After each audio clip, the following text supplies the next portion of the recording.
yang gue tahu kripto itu teknologi blockchain gitu kan. Tapi kenapa yang gue lakukan tuh cuma trading doang? Kayaknya ada yang salah nih, ada yang gue belum pas nih, ya kan?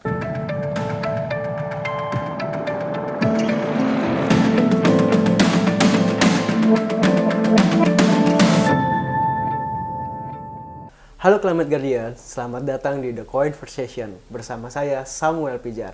Hari ini kita kedatangan bintang tamu yang luar biasa, Bro Albi. Bro Albi ini merupakan community lead dari Utopia Club. Halo Bro Albi, apa kabar? Halo Bro Sam, apa kabar? Baik. Bro Albi, ini kan jurusan kuliahnya setahu gue ya, Agrobiological Resource Science. Kok bisa sih masuk ke dunia Web3 itu, gimana ceritanya? Ini pertanyaan yang emang sering dialami oleh gue terutama ya, ketika orang nanya, background lo apa sih bro gitu kan. Jadi sebenarnya ceritanya panjang. Jadi awal mulanya itu gue, kalau kita cerita sebenarnya itu lulusan tahun 2020 lah, angkatan COVID gitu kan. Angkatan COVID lulus, terus kemudian ya kita tahu sendiri tahun-tahun segitu yang lagi booming itu ada dua hal, saham sama kripto. Ya kan. Awal mulai dengan trading saham, iseng-iseng gitu kan. Ya ngisi waktu luang lah habis lulus kuliah gitu kan ceritanya, sambil nyari-nyari. Kemudian dari trading saham terus kemudian kenal sama trading kripto, ya kan. Kan mirip-mirip namanya trading lah gitu kan. Jadi iseng-iseng trading kripto, terus kemudian habis itu gue menyadari bahwa kayaknya ada yang salah. Apa yang salah? Karena menurut gue yang gue tahu kripto itu teknologi blockchain gitu kan. Tapi kenapa yang gue lakukan tuh cuma trading doang? Kayaknya ada yang salah nih, ada yang gue belum pas nih, ya kan. Karena gue kulik-kulik lebih jauh, oh ternyata setelah kita deposit duit dari rekening ke exchange gitu, ternyata lo bisa tarik keluar, withdraw aset lo itu yang di exchange ke wallet lo sendiri. Ya kan? Nah dari situlah mulai perjalanan gue untuk masuk ke Web3. Jadi sebenarnya kalau ditanya sama backgroundnya apa hubungannya, nggak ada. Oke. Gue benar-benar nyebrang 180 derajat. Oke, jadi nggak ada hubungannya sama sekali ya? Nggak ada, bro. Dan baru mulai itu dari 2020 masuk dari dunia trading. Ya, betul. Jadi di 2020-2021 lah itu baru benar-benar menggeluti. Tapi sebenarnya sebelum itu, jauh di 2010-an itu udah pernah kenal, udah pernah baca, udah pernah dengar sama kripto, Bitcoin, Ethereum, dan kawan-kawan lah. Cuman ya kita tahu sendiri lah, zaman tersebut kita mau cari tahu nih yang namanya Bitcoin itu apa, mining itu gimana, susahnya minta ampun. Betul. Ya kan? Sekarang udah lebih baik, tapi tetap aja relatif masih susah kalau kita bandingkan sama hal-hal lainnya gitu, hal-hal Web2 lainnya lah gitu kan. Jadi itu yang terjadi 2011, akhirnya karena susah nyari informasi, akhirnya kayak oh ya udah cuman dengar. Dan ya udah kebetulan 2020 booming, nah baru akhirnya coba cari tahu lebih lanjut lagi, lebih dalam lagi gitu. Oke, nih gue mau nanya nih, kan tadi lu mulai masuk dari dunia trading ya. Sebenarnya biasanya orang tuh tahu dunia Web3 itu kalau nggak NFT ya, kriptonya, cryptocurrency gitu. Mirip nggak sih Web3 itu sama cryptocurrency? Apa sih Web3 itu?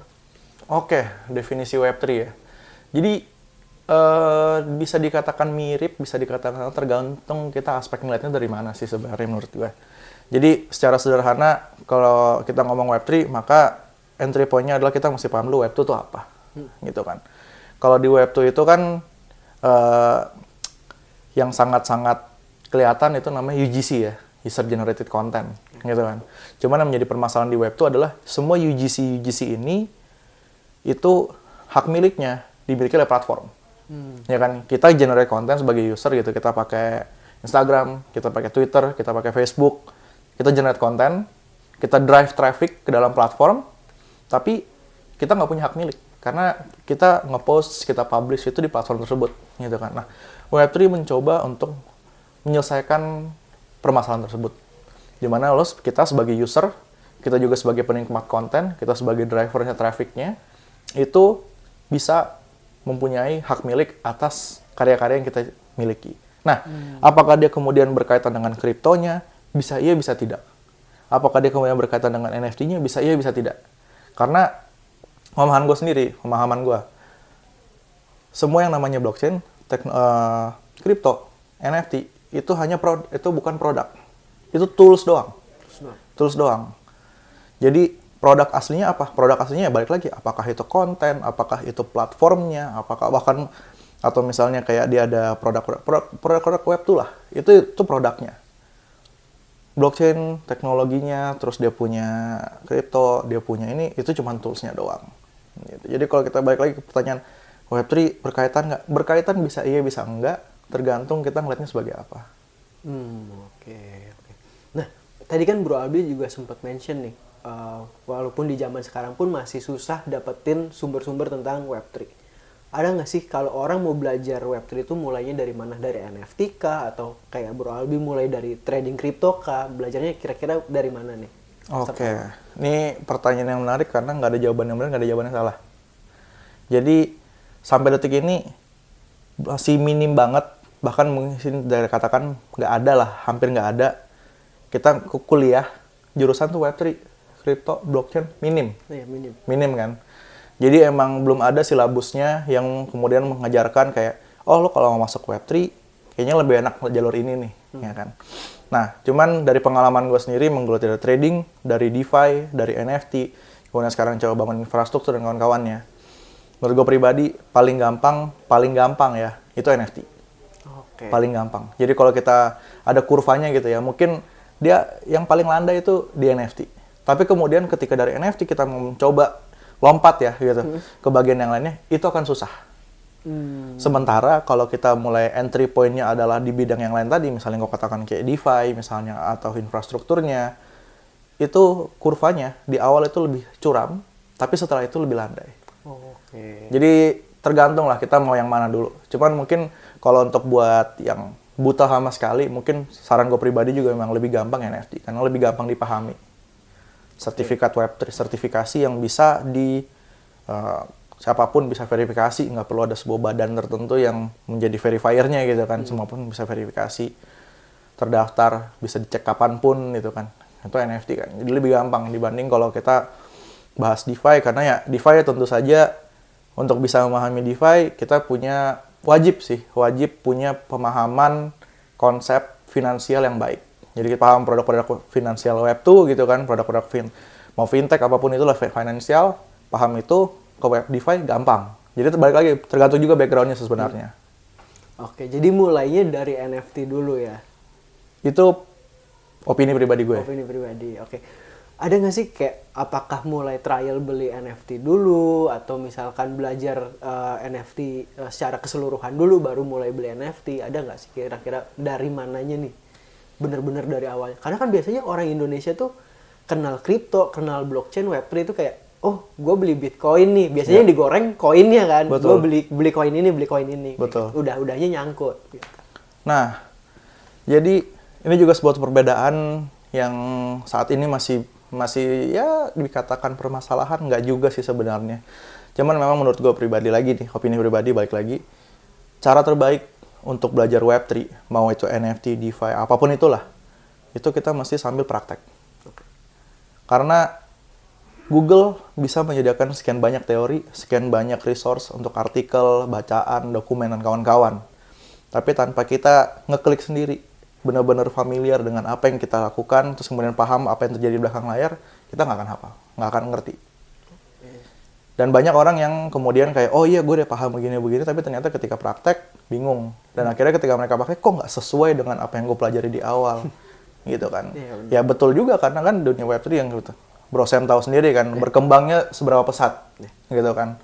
Kayak hari ini kita tidur, besok kita bangun, udah ada tiba-tiba ada 10 penemuan baru. Dan itu wajar gitu kan hitungannya di Web3. Kayak gitu. Oke, jadi sebenarnya harus sambil praktek juga ya, biar familiar. Mesti hands on lah. Oke. Nah, Bro Albi, sekarang kan community lead dari Utopia ya? Iya. Komunitas yang berbasis NFT gitu. Iya. Ya kan?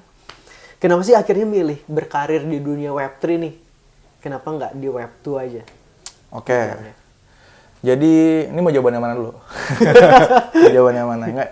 Jadi gini, menurut gue pribadi ya, kenapa Web3, kenapa nggak Web2 gitu kan. Di umur gue sekarang, apa segala, ya masih mencari apa yang namanya ini ya, adventure lah gitu kan. Dan menurut gue Web3 ini sangat liar, sangat nggak jelas, tapi di satu sisi sangat banyak potensinya. Upside-nya sangat tinggi lah. Kalau kita bahas dia punya expected value-nya gitu ya, EV-nya, upside-nya tinggi banget. Meskipun emang kita tahu jalan sampai sana nggak gampang, karena gue sering menganalogikan ya, either kayak Web3 ini itu ibarat internet tahun 90-an, atau ibarat dengan sosial media tahun 2010, 2009. Nggak ada yang tahu, nggak ada yang pakai, tapi sekarang kita lihat siapa yang nggak kenal internet, siapa yang nggak kenal sosial media, kayak gitu kan. Dan balik lagi tadi yang gue katakan sebelumnya, bahwa Web3 ini, baik tadi kripto, NFT, apapun, itu hanya tools doang, murni tools doang. Itu ibarat kalau misalnya kita dengar ya, orang tuh selalu akan mengatakan gue bikin project musik. Orang tidak akan pernah mengatakan gue bikin project MP3, MP4. Iya, betul. Iya kan? Itu yang akan terjadi nanti di kedepannya. Dimana orang nggak akan bilang, kok gue bikin project NFT? Bukan bro. Gue bikin project token? Bukan. Gue bikin project, misalnya, carbon trading. Gue bikin project verifier. Gue bikin project, nah itu project sebenarnya. Yang lain tuh cuman ya, di bawah aja lah, under the hood. Teknologinya doang.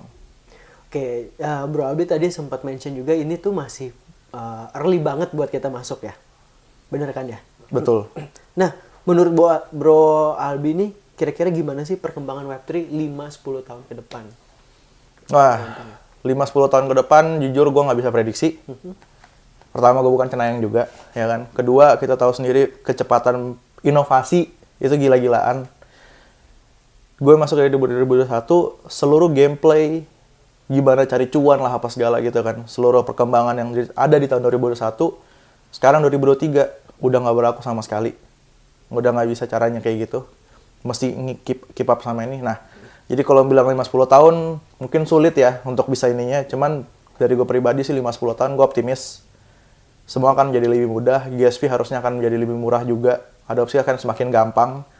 Bikin project menjadi semakin gampang dan semoga semakin sedikit Rakpul dan kawan-kawannya lah. Kayak gitu. Itu opini gue. Oke, mungkin terakhir nih Bro Albi. Buat orang yang baru mau mulai masuk ke dunia Web3, ada nggak sih kayak saran atau apa closing statement? Oke, saran ya. Kalau saran sih dari gue sendiri ya, stay hungry, stay foolish aja. Oke. Karena itu main drivernya untuk kita bisa ekspor di Web3. Karena gue cukup yakin, emang nggak enak nih kenyataannya, tapi sangat-sangat mudah dan sangat-sangat gampang dengan sangat-sangat biasa untuk seseorang itu jatuh ke dalam suatu lubang lah di Web3 ini, gitu kan. Jadi jangan berkecil hati kalau ternyata hal tersebut terjadi, tetap ekspor aja. Karena upside-nya pasti tinggi kok, gitu. Oke, thank you. Oke Bro Albi, thank you udah mampir ke The Conversation. Terima kasih banyak udah mengundang gue untuk hadir di Conversation kali ini. Oke, mungkin terakhir nih pesan-pesan buat penonton yang mau lebih kenal dunia Web3 atau mau kasih ininya sosial medianya juga boleh. Oke, buat yang penasaran tentang apa yang Utopia Club sedang lakukan dan kedepannya pengen keep in touch juga, jadi di mana kita juga sharing-sharing apa sih yang sedang terjadi di Web3 gitu kan. Boleh follow aja di Instagram itu ada Utopia Club _ ini underscore di belakang. Oke, thank you Bro Albi. Thank you Bro Sam. Oke, Climate Guardian, cukup sekian The Conversation hari ini. Sampai ketemu di The Conversation berikutnya, Saving Our Tomorrow.